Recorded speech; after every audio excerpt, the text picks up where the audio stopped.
Hello, my family. I am still in Agnanzac. So real quick, before we get started too, registration will be opening. Brain fart, total brain fart. But there's early registration. It's reduced rate. If you don't want to pay as much as you did to register this time, register now. You don't have to pay as much. Addicts like that. There are survey monkeys and things spread through this building, so you can help us with the convention next year. The Be Better, if you guys just use your phone reader, click on the survey, it'll come right up, answer a bunch of questions. So I wanted to be programming chair because honestly, for my recovery early on, I just realized sitting here, it's almost never talked about as much, but I love speaker tapes. Speaker tapes were a huge part of my early recovery. We'd ride to conventions, we'd go to other areas for events and different meetings, and along the way, my friends in recovery had these speaker tapes from these other conventions and stuff they'd been to, and I'd just sit there, and the whole way down, it'd be just recovery, listening to the speaker tape, and then I don't know what happened on the way back. We'd just be sick as hell on the way back, but speaker tapes were a big part of my early recovery, and I really wanted to jump in the programming chair because people submit speaker tapes, and unfortunately, it's not as easy to get a bunch of great speaker tapes and then have to be like, well, which one do I like the best because they're all amazing. I went with this one speaker. He spoke a clear NA message. He had a love for the Fellowship of Narcotics Anonymous, and what really drawed me with this was just an in-depth, I was there, intuition into our history as well as things. And so to keep this kicked off, he is a wonderful walking Q-tip with a cane, as he would describe himself. Mel H. is our speaker.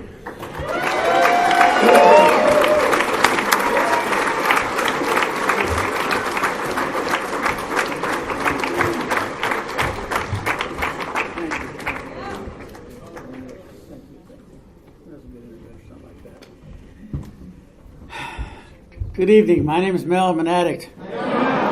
They finally built a podium for me. Every place I've ever gone, I've had to get a step stool. Oh well. I was going to bring a roll of toilet paper with all the things I wanted to share tonight, but I decided to bring a hard card and just a couple little bumps. Before I get started here, I knew I was going to do that. It can stay there too. Won't hurt anybody. I was asked to say greetings from Vito. I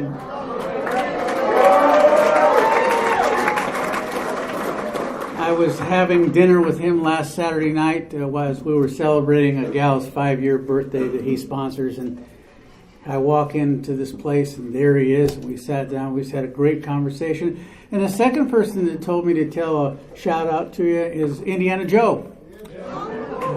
And I gave him a call because I used to tell him, don't call me anymore, you bug me. But I called him and reached out to see how he was doing, and told him where I was going, and he says, hey man, go have a good time.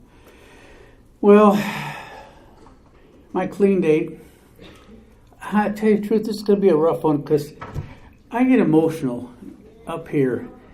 I love Narcotics Anonymous.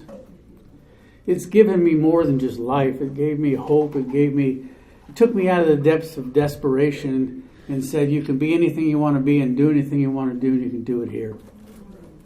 And I thought, yep. But my clean date is October the 7th of 1968.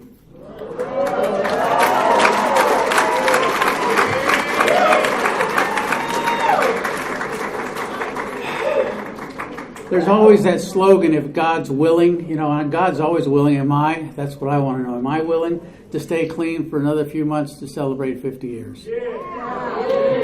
I'm willing, and I know God is there just holding my hand and saying, hey, don't worry about it. It's going to be a fun deal. In this penitentiary, I don't really talk about drugs and all the things I did. I think we all know how to get here, just how do we stay here? I want to know how to stay here. In fact, before I even get to that part, that date is so important to me because I've never had to change that date. from the day I walked through the doors or out of the penitentiary to this day.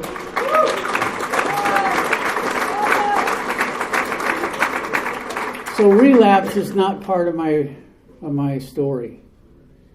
And I would say to anybody that's new in here, especially, gosh, I'm looking at these new faces here with a small amount of time, but still time. A day is a lot of time. A day is a lot of time, you know. Carve that date in stone and don't ever change it.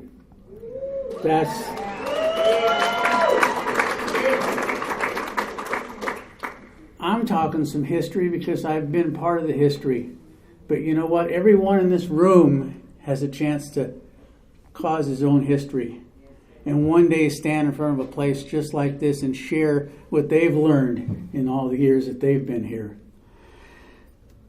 In this penitentiary, they had an NA meeting. Of course, it was the get-out game. That's what they call it, the get-out game. Go to that for 10 meetings and you'll sign it off and, man, you'll be able to fly out of here. I'm thinking, well, yeah, but I see people going and coming back. You know, people go into prison, they eat the meals and sleep in the bunks and all that stuff, and then they go out. And to them, it's just going on vacation because they know they're going to come home pretty soon because they slip and slide and they don't have a foundation of any kind. So they had this little NA meeting in there, and I kind of said, well, I'll try it. And about the third week I was there, everything runs in threes with me, by the way. Just a lot of things happen in threes. Third week I was there, Hank Magdaleno, he's dead now. I'm going to say last names because the people that I talk about are gone, but they're the ones that taught me and gave me this stuff. And I boy, do I thank them for that. But he brought this little short red-headed guy, and his name was Eddie Cochran. And Eddie was the one that said you can be anything you want to be and do anything you want to do, and you can do it without drugs or any other mind-altering chemicals. And he says, but you got to be willing to pay the price. But he kept talking, hey, it's terrific out there. What's terrific? What?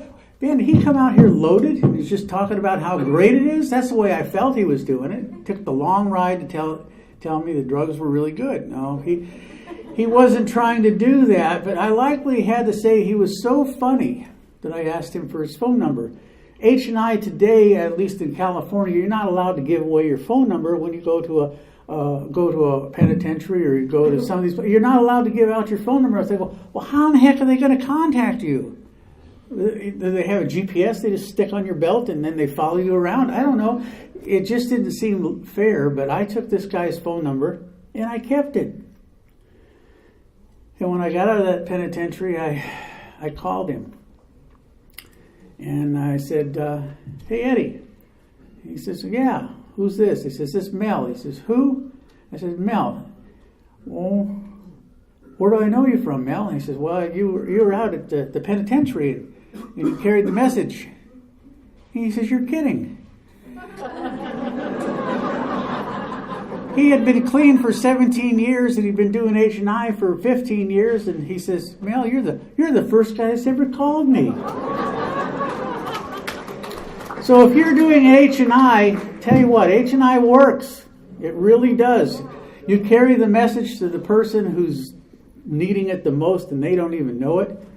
And by golly, some of them are going to stick and some of them aren't. But that's the way it is. So I said, Eddie, I want to go to a meeting. And he says, oh, okay. I'm going to be in Temple City on Wednesday night and we're going to be at an 8:30 meeting and meet me here. He gave me the address and I says, okay. I got out of the penitentiary on a Monday night. What am I going to do for 2 nights? I had no clue.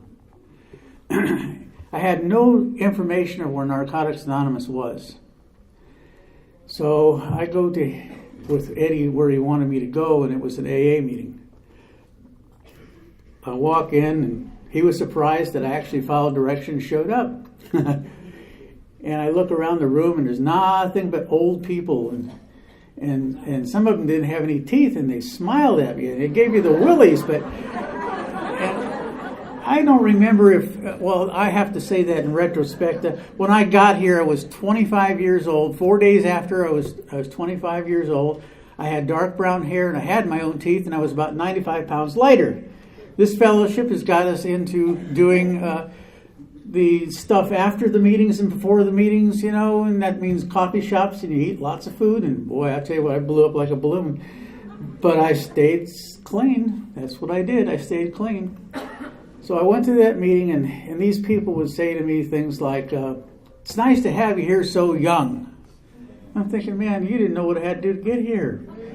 You have no clue. I beat myself up big time. Then they said something that really caught me off guard. They said, we need you. And I thought, what do you need me for? You guys are trying to rip me off, man. I started leaving money at home, jewelry at home. I was afraid they were going to take advantage of me, and what they were trying to do is give something to me. They were trying to give me this compassion, trying to give me this love, trying to give me this understanding, and trying to make me feel at home, make me feel a part of. And it didn't make any sense to me because I've never had that. You don't have that when you're running around doing drugs. The people, you go knocking on their door, and they just close the drapes, man. They won't answer the door because they're afraid you're going to burn up their place.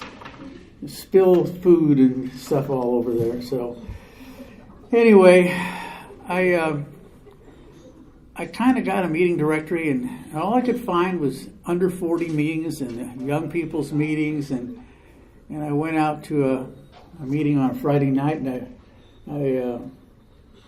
I figured, I've been doing pretty good. I was in that place for 9 months, and I stayed clean, and I was chairman of the meeting, and I did, when they had the indoctrinations of people coming in, I would give a spiel on NA, and so I left that, went to that meeting out in the other end of town, and I picked up a 9-month chip. And I called Eddie. I said, Eddie, I just got a 9-month chip. And he said, well, how did you do that? Why? You haven't been out but a week.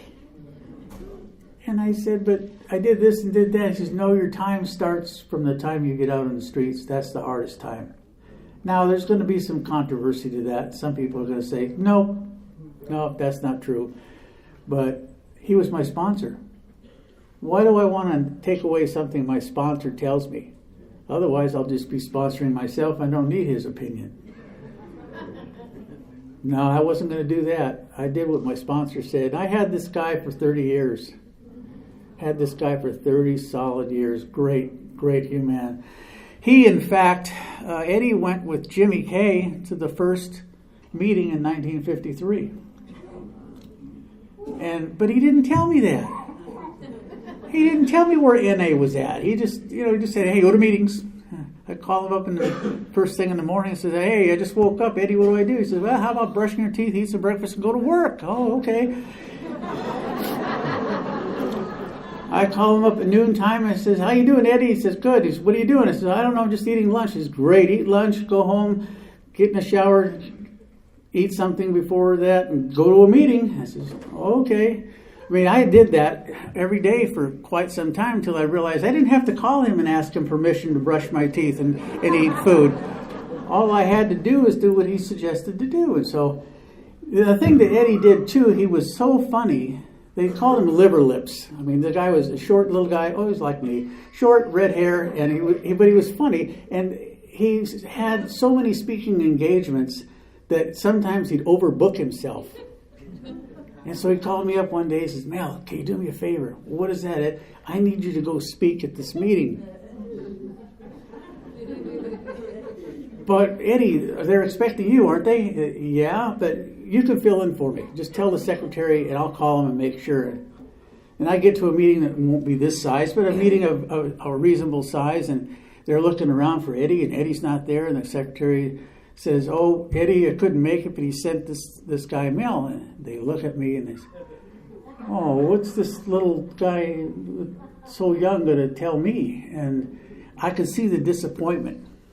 And I called Eddie one time and I said, Eddie, I'm not you. I'll never be you. I'm just going to be me. And so when you overbook yourself, find somebody else to be you. Please leave me be me and you can be you, and I'll love you as much as I can and you can love me as much as you can. He says, okay, you win. And that took care of that. So I found out where NA was at, and the first meeting I ever went to was Moore Park and Rhodes. and that was out in the San Fernando Valley. And it actually was considered the mother group for NA. And in that meeting sat Jimmy. And Jimmy didn't come out to that penitentiary, but Bob did. Bob Barrett did. Gene Haig did. I can name some names, and some of you people would remember, and of course the new people would say, huh, what, who, how? But that's been immaterial. I've been here for 49 years. I know some names. I've been around some people. And these people were influential in my life and why I'm still here today. So I got to see and meet these people, and I found a home. Narcotics Anonymous is a place I can talk about my addiction. It's a place that I just felt at ease. And I fell in love with Narcotics Anonymous. And I found out where the other 4 meetings were at. I lived in Whittier, which is maybe a 45-minute ride when there was no traffic, maybe a little less than that. In fact, it was a little less than that. And the gas was pretty expensive then, 29 cents a gallon. And I was running around like a head with a chicken cut off and going to these meetings. And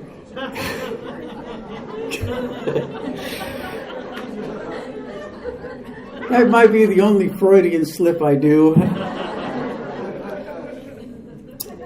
And I found a home. One place I went to was out in Manhattan Beach, and the meeting was really good out there, and Gene was out there, and there's a whole bunch of people that I guess were no longer here, but they were out there, and so I found a place, and I went every Friday night, and there's one guy named Jack Whaley, and I would say to him when I saw him on a Friday night, "Oh, I've been thinking about you, Jack," and he says, "Man, I don't think about you at all." That's not fair. And he says, when you get a couple of years, come back and talk to me. And I found out why. Jack didn't let anybody get into his system. I mean, you start to care about newcomers. When you meet newcomers, they have something that they're walking around in a fog, and you're trying to give them, take that fog away and show a little bit of light to them. But when they fall off and go out on their own and do their own things, a little piece of you dies inside, and that's the way he felt. He felt that. So when 2 years came around, I walked to him every Friday night. I walked, "Hey, Jack, how you doing?" I would do that to him every Friday night. And that meeting, in fact, is 11th and Raoul, and it's the oldest going meeting in Southern California that's been in the same location for all these years. It's amazing. And when I got 2 years in, Jack and I went out and grabbed a bite to eat, and he turned out to be a marshmallow. He was great. I sold stereo equipment back then. He came in and just spent all his money with me. It was just fun. That was a good time. But I got to thinking about what could I do in Narcotics Anonymous. There's always the we. I liked the way the gal read the steps last night. Everybody was we. I love that. And yet, there's people out here that'll come to meetings and they'll drink your coffee and they'll maybe put in $1 in the basket, but they don't really get to feeling the energy that it is to be of service. If you're of service, you're going to stay here. If you're not of service, you're going to drift in here and drift out. And I've noticed in these back east places,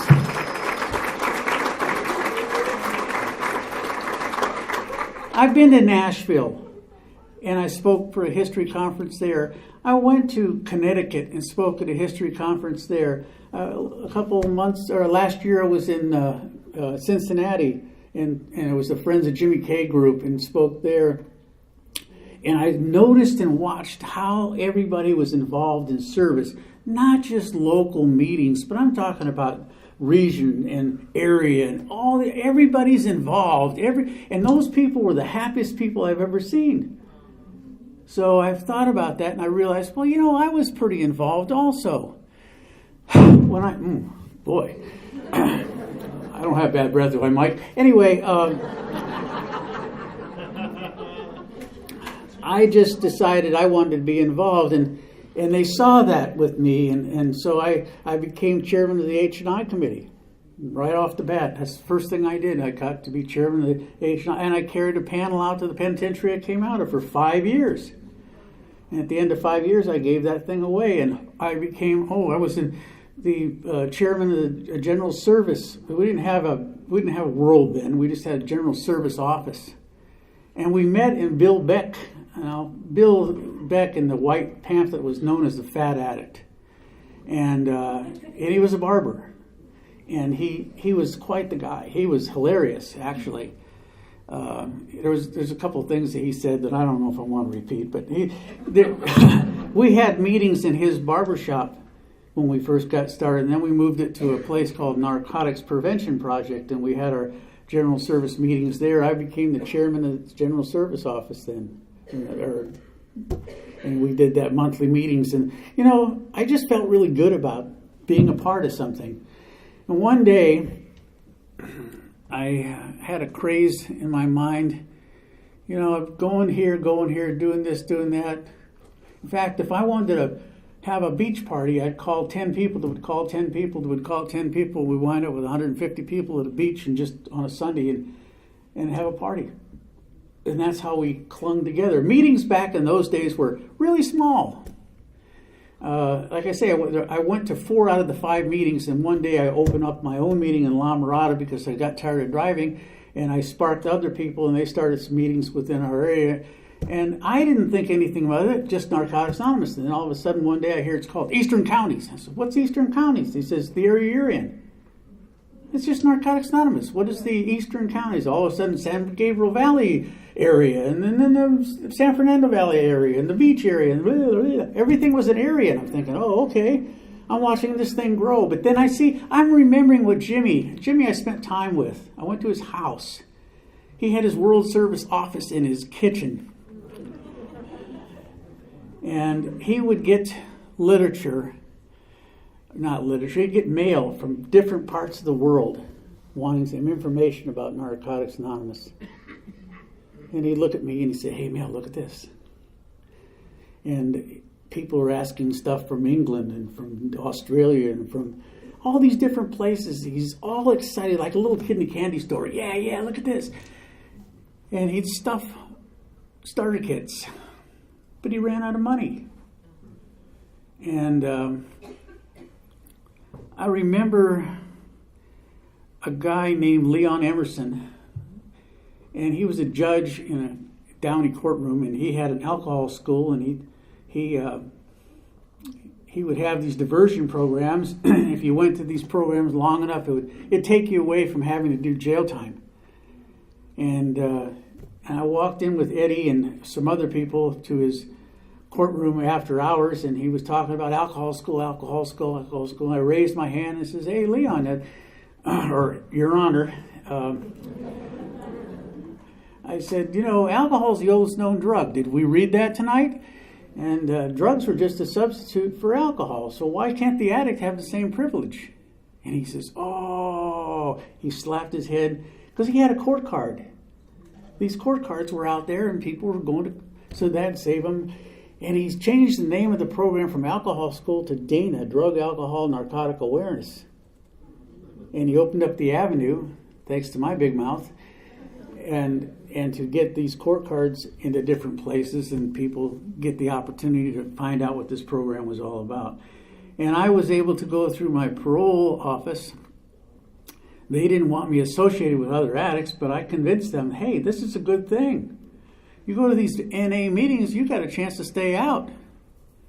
And he says, well, what about the chances of going back? And I says, well, that is a risk, but I'm willing to take that risk to see if I can stay out.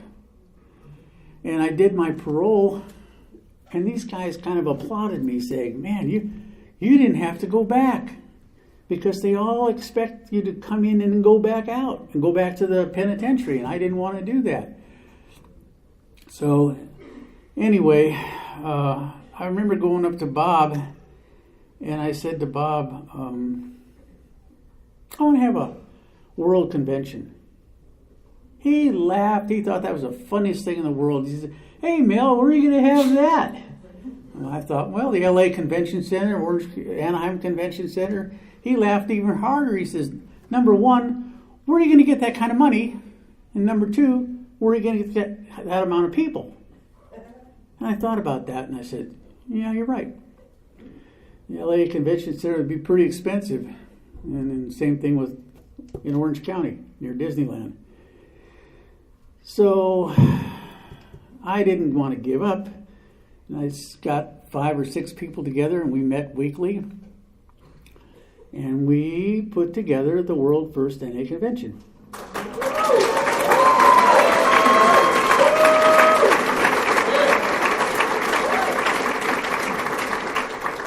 This is where I get a little misty-eyed once in a while. You have to forgive me. I did stuff my pocket full of tissue. I figured if Andrea can weep a little bit, I can weep a little bit. I'm just a wet noodle sometimes. But we met, and my best friend Norman, who's got coming up on 55 years, he found us the place. And the guy that got us the place was named, believe it or not, Bill Wilson. Not the same one. It just so happened to have that similar name. And I didn't find out until 2003, where I met Lori. And I think I met her before that. She says I did, but my brain doesn't function. I was at the 2003 50th year anniversary for NA convention in San Diego. And I said, Norm, how much did that place cost us? Because we got a country club in La Mirada. And he says, oh, Mel, didn't I ever tell you? He donated it for us. He gave us that spot. And I thought, why'd he do that? He says his son was having drug problems. He wanted his son to come to this thing and see what NA was all about. And we had a large crowd. We had 250 people that showed up.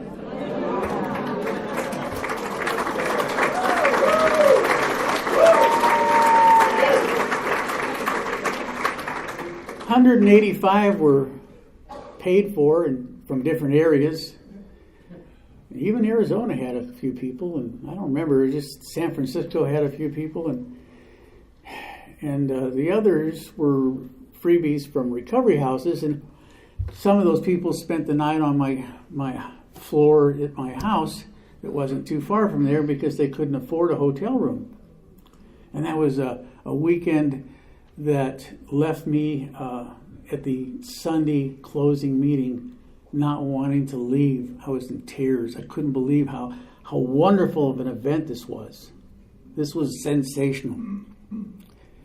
And we thought about it, and the second year they did another one out in the San Fernando Valley, and then we took one up north, and then we had one in Anaheim. A friend of mine took one into Anaheim, and we kept them going. Hey, the registration, it was really expensive.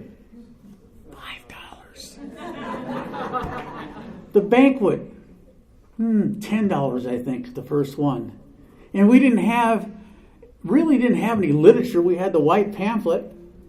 We didn't have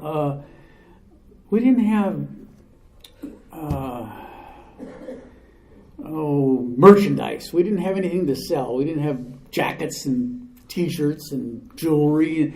We didn't have any of that stuff, man. We just had a meeting to go to. We just talked about recovery. And some of the places today, they take time. We do the countdown and area and region and all that stuff you guys do here, and the clean time countdown, which is really important. But they used to do auction for free stuff from the merchandise, and that would take up an hour. And people would say, "Oh, come on! I want to just hear them speaker and go home." And so we didn't have that in the early days. Today, it's acceptable. But then I take a look around and think of all the people that are getting this. Jimmy's dream, and so was, in fact, Ed Mentor, who passed on just recently. We've lost a lot of people. I found out I'm one of the last of the Mohegans that did stuff with Jimmy. That makes me feel really odd, last man standing kind of thing, and I'm almost 75 years of age, and I'm in fair health, but I'm worried sometimes, I don't want to go. I'm ready I still want to work. I want to take this message of Narcotics Anonymous to that new person just walking through these doors. I don't.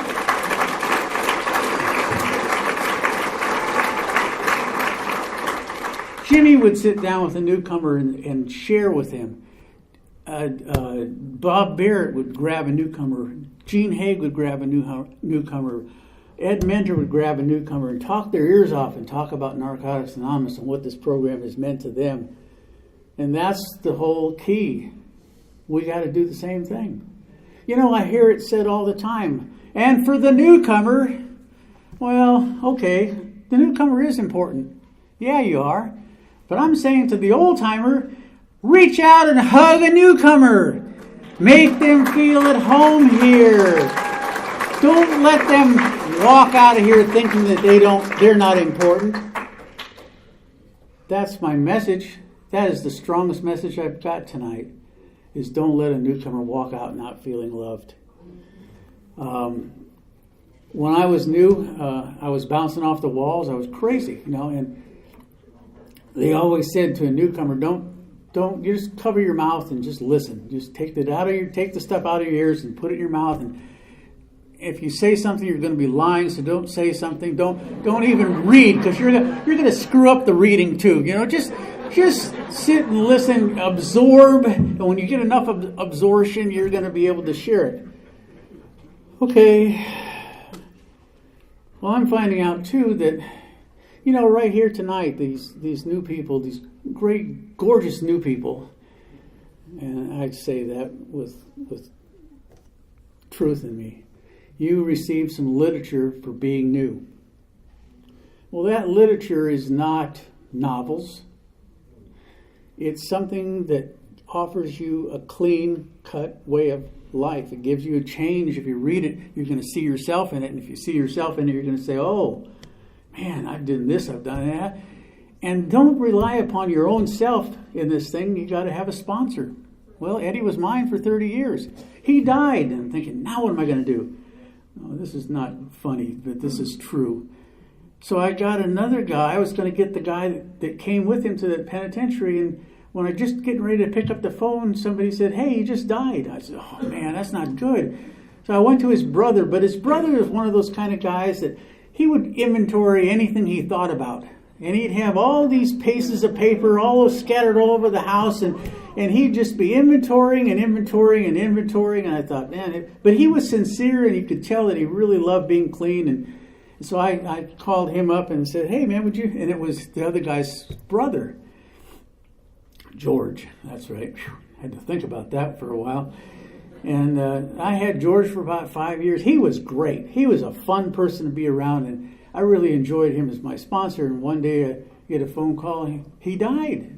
Oh, man, that's not good. So I went out and got another one. This guy, he did a lot of H&I, and he was a big burly guy, and he had a beard, and he was a big gut, and talked real like a biker. And no offense, but I had him. I think I'm getting some feedback there. His name was Gordon, but Gordon was a marshmallow too. He was just a great guy to chit chat with, and he had spiritual principles that were beyond. And I had him for 5 years, and one day I get a phone call, and he says, man, he woke up. Well, he didn't wake up. He was dead in bed. I'm really starting to get a little nervous here. Because here's the thing. For me, you got to have a sponsor. Don't do this thing on your own. You can't do it on your own. You got to be able to throw some stuff at somebody and wait to see what they say. Even if they act surprised, you still want to hear what they've got to say. Some of the things that come out of your mouth isn't exactly correct.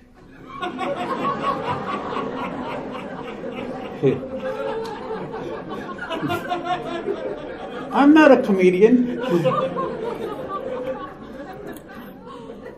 So anyway, I've been talking about this, and I said, man, I got to get a sponsor. And I'm telling them all the things, all the people that have gone away on me, and somebody yelled out, well, please don't ask me.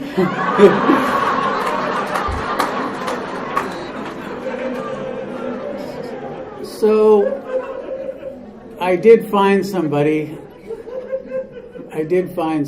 and it was a guy that came out of San Quentin, and he too couldn't find an NA meeting, so he went to the Liquid program, and he's still there. But the guy celebrated 57 years, or 57 years. His sponsor is celebrating 60 years, and they still go to meetings. That's the key. They still go to meetings. Now, you don't get a sponsor that doesn't go to meetings. You got to have a sponsor that goes to meetings. You cannot keep what you have unless you give it away. Well, tonight I'm giving it away. I'm giving it away because it was so freely given to me. I'm not out trying to recruit sponsees, but I'm open. I will share with you what I've learned in here, and I'll share with you the literature why I use the literature, and what it means to me, and how it's changed my life, and how it made me feel like a human being again instead of a nobody, a nothing.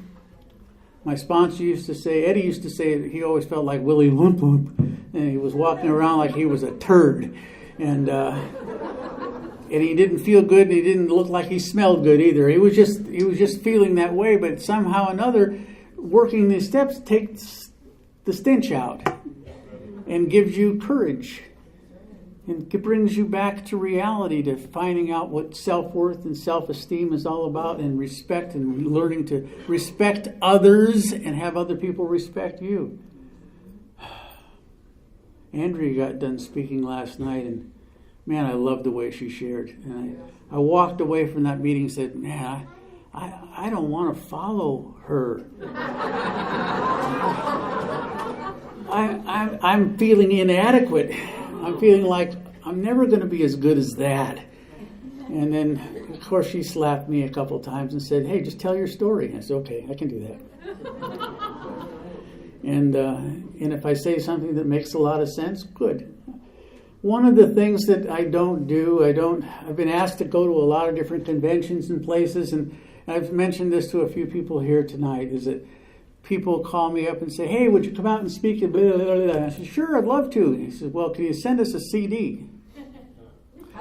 Well, if you called me today and said that same thing, I said, but I've got 49 years. Does that speak for itself? No, we have to know if you have a clear message.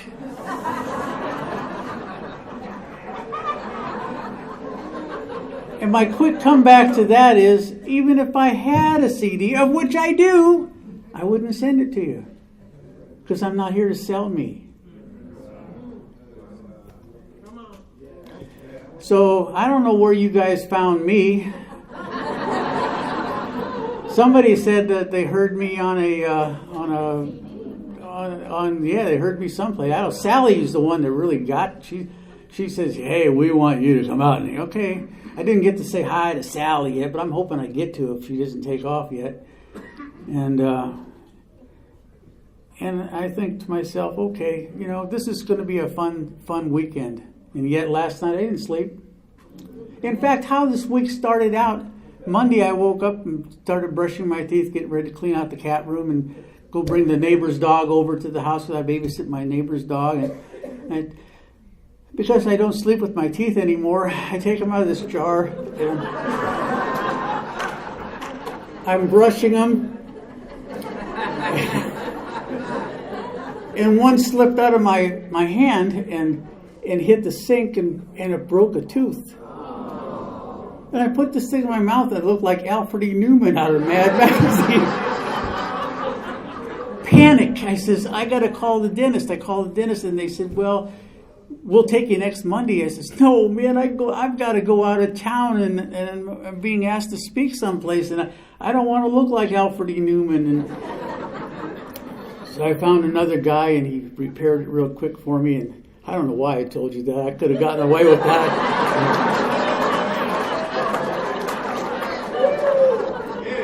Pride, vanity. Think of the other things that go on in somebody's life, that and you want to look good. But it's not what you look like that really counts, it's how you feel. What do you feel like? Are you I walked in here and I purposefully sat around in different places. And some people would look and see that I had my clean time date on my thingy here. And I could see some people kind of shy away. And other people would say, hey, wow, was that your mom's birthday? But I don't break. I'm clearly available to people. I'm approachable. You can approach me anytime and talk to me. And I don't think that my doo-doo don't smell. I know it does. My clean time is not the biggest thing that I have to share. My recovery and how I reacted to recovery is what I have to share. That's what makes people like you or dislike you. You know, you are what you act like. If you act right, good things are going to happen. If you act crazy, people stay away from crazy people. We've learned that. So, I asked the guy how long I have, and he says, well, I don't know. How long can you breathe? And I said, I don't know. I didn't sleep last night after hearing Andrea. I finally think I fell asleep around 5:30 this morning because I was so overwhelmed with her share. And I've heard some other great things. I've sat in a lot of meetings today, and I heard some great things. I've heard great things. And I know, like Jimmy's always wanted, he wanted to watch this program grow. I guess I forgot to get into that part. Jimmy has always wanted to see what this thing would do around the world. Now, I'm not going to get into NAS because that's another subject and there's issues. But I kind of support NAS. I don't like some of the things they do, but I still think that they need support. All of the prayers we can give them. Again, that's another story. I shouldn't have said that. Now I forget where I was at. Huh? Oh, Jimmy's vision. Jimmy's vision was to watch NA be a worldwide thing. And unfortunately, a guy from New Jersey took the key away from his office and shut him out of his own office. He was the guy running Narcotics Anonymous for fun and for free. He didn't need to get paid. He just did it for fun and for free.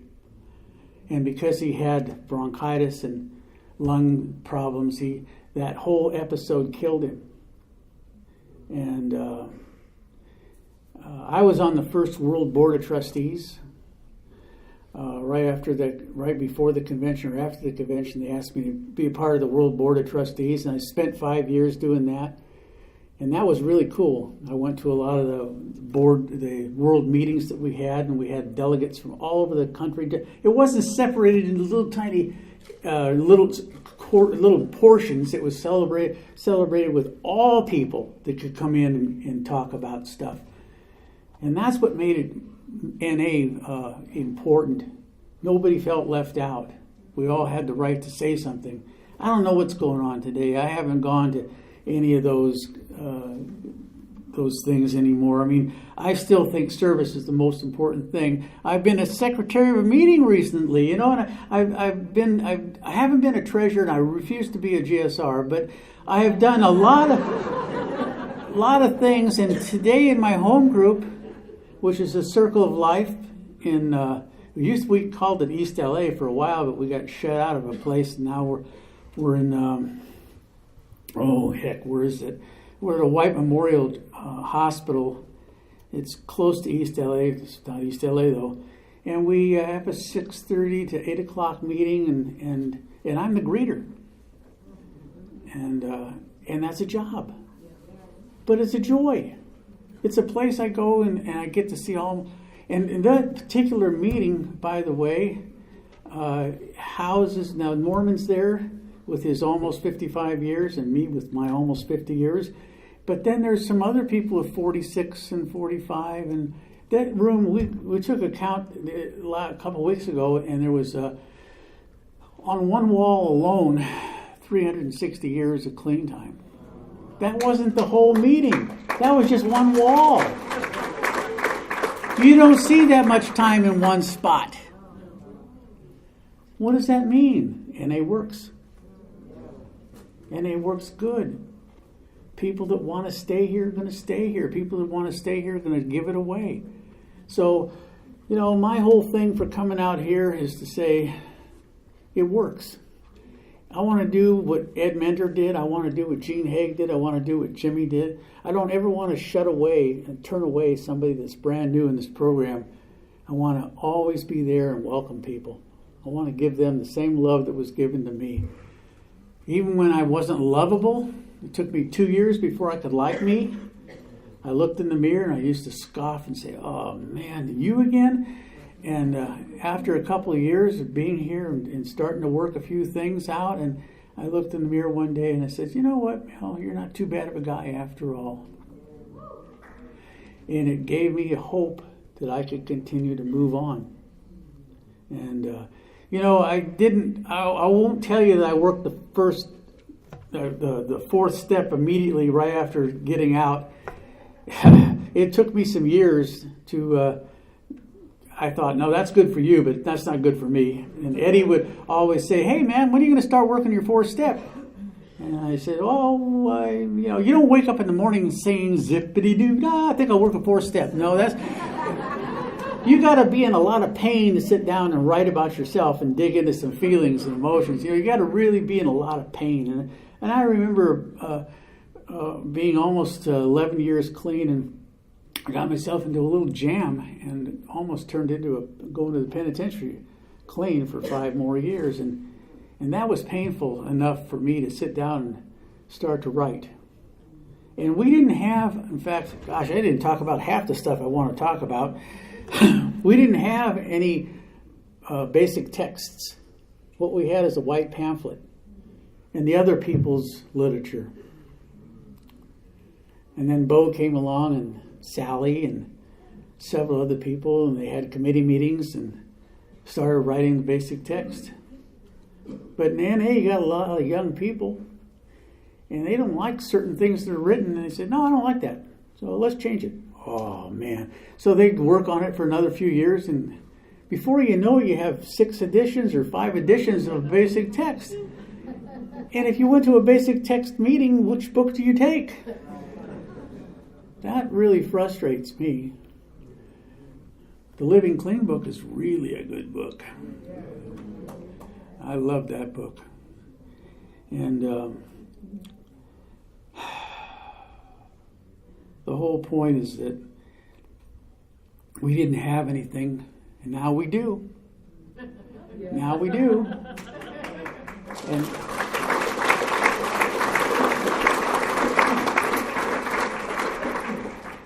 I was here when we didn't, but now we do. And I can't say that an addict doesn't have a chance here anymore. I think all addicts have a chance here now.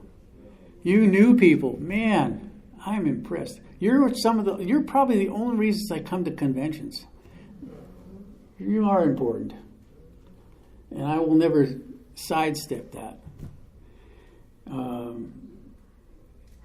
The new people today will be the old timers of tomorrow. And the old timers of tomorrow are going to have a story to tell. You might even say, "Hey, I met a guy named as Q-Tip, and he walks with a cane, and he was here in the early days, and you're going to tell a story about me. Maybe you will, maybe you won't. Maybe I'll be forgotten about." Never. Well, that's nice.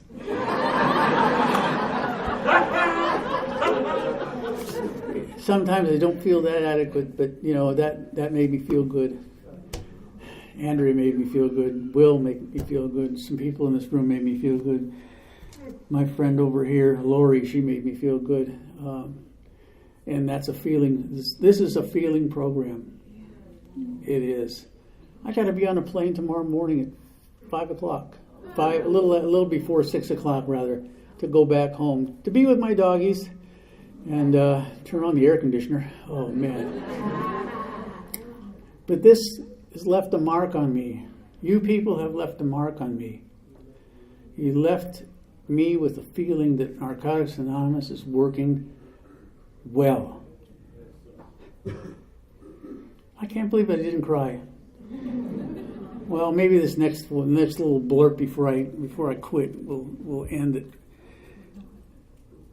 When I met Lori, I was at the 2003 50th year anniversary convention in San Diego. I was asked to be a part of the panel there that celebrated the Moore Park, the mother group. They called the mother group Moore Park and Roads. And we had one guy that led the meeting, another guy that read, I don't know, somebody read maybe the 12 steps, and another guy read the 20 questions, but he read 20 questions that were really off the wall. I mean, I think it was 25 questions and questions I'd never heard of before. I never did get a copy of that, but boy, it was really. He laughed. He thought that was the funniest thing in the world. Everybody, he laughed as hard as the people in the place. And I was nervous about having to speak in this kind of an event because as I was brought in, they did like a little rehearsal first. They were going to show the Jimmy K movie. They had us stand down on the right below the stage. And then we were to walk up the stage when the movie started under a lamp. And then the secretary of the meeting at that time would say, "Okay, it's meeting time." And we would slide through this back door and dodge down so nobody could see the silhouette. And we'd come out through another door and sit into a semicircle. Well, okay. When I heard there was going to be quite a few people there, I was nervous about having to stand up in front of a bunch of people and a podium. I said, "Man, did they make any Depends that I could wear? Maybe this is going to be." But luckily, we got to sit down, and I looked out and I told the same story about the first convention that I told you, and I broke down because I didn't realize. At that particular convention, there was 25,000 people that could afford to go there from all over the world.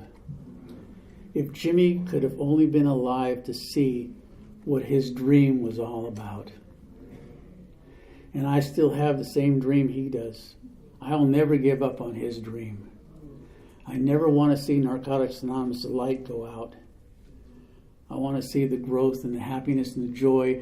People having families, people becoming who they want to be, getting educated, getting married, maybe getting a divorce, that happens. Getting kids, getting rid of kids.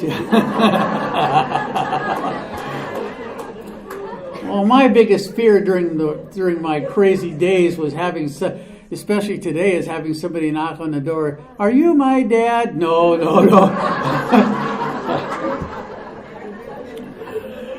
Hey, at 75, I don't know if I want to handle something like that. So, gosh, I didn't even drink the water he got me.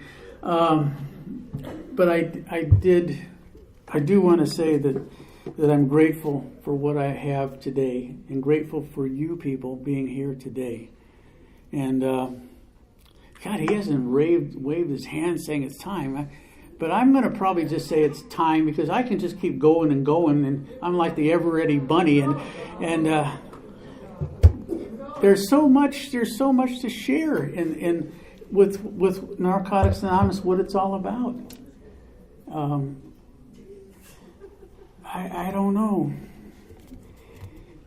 I mentioned all these things, and I brought it on my little card. I wrote it down. I figured I'm going to put some of this stuff on my little card because it's important for me to, with little lapses of memory, to remember things. I don't want to walk away saying, "Oh, I forgot this."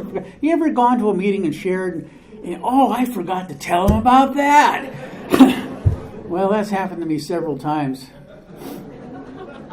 You go to a supermarket and they say, "Did you get everything?" And I says, "I don't know." I said, "Out of all the things I've ever lost, the thing I miss the most is my mind." It's not there. But when I get in front of you, I feel like my mind is clear because you taught me how to do stuff. And from hating being in the world, I love being in the world. I love being a part of something. And I'll take as many hugs as I can get when I sit down. And again, I won't be here any more than just a little bit tonight. I got to get some sleep so to get off the plane in the morning. But I love meeting you people from all over. And if you're in service, stay in service.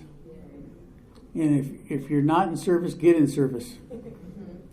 It was said here tonight, you can be happy in service. Happier. You feel, in fact, I've gone to meetings where everybody says, I want a commitment, I want a commitment, I want a commitment. You know, you're just not looking for a secretary, a treasurer, a GSR, a coffee maker, or a greeter. You can be a setup person, you can be a tear down person. Everybody needs a job. If you have a job in a meeting, you feel a part of the meeting. If you don't have a job in a meeting, you're going to walk out of that meeting eventually and say, well, they're not for me. I don't feel a part of that. And how many people have you seen come and go? The worst statistics I've been reading is how many people are dying. Opiate. What's going on in the world? People are committing suicide. They don't know what they want to do. They don't know what they want to be when they grow up. So instead of trying to be anything, they just want to be dead. Well, I hope none of us feel that way. I don't feel that way. I mean, I'm prayed up and packed up and ready to be picked up, but I'm not ready to go.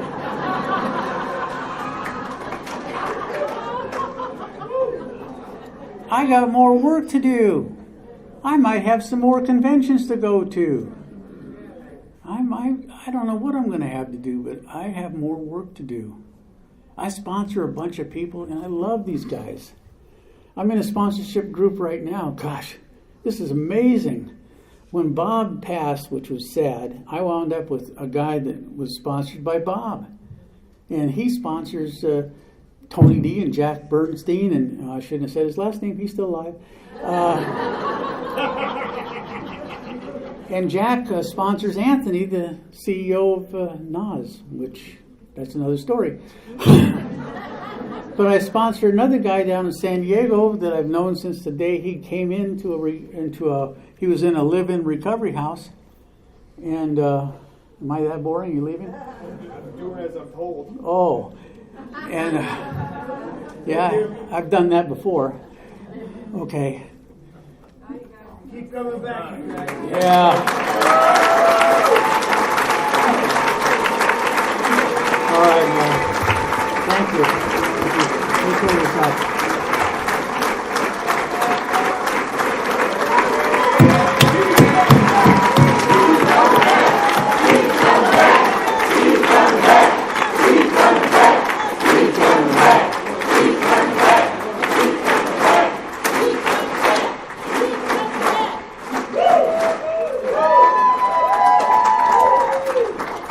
Well, for sure, I'm keeping coming back.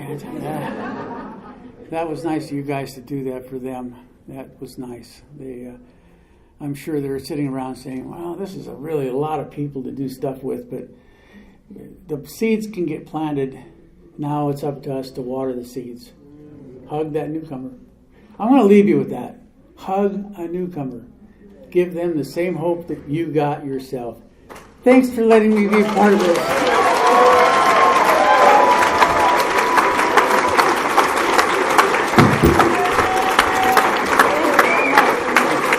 Thank you.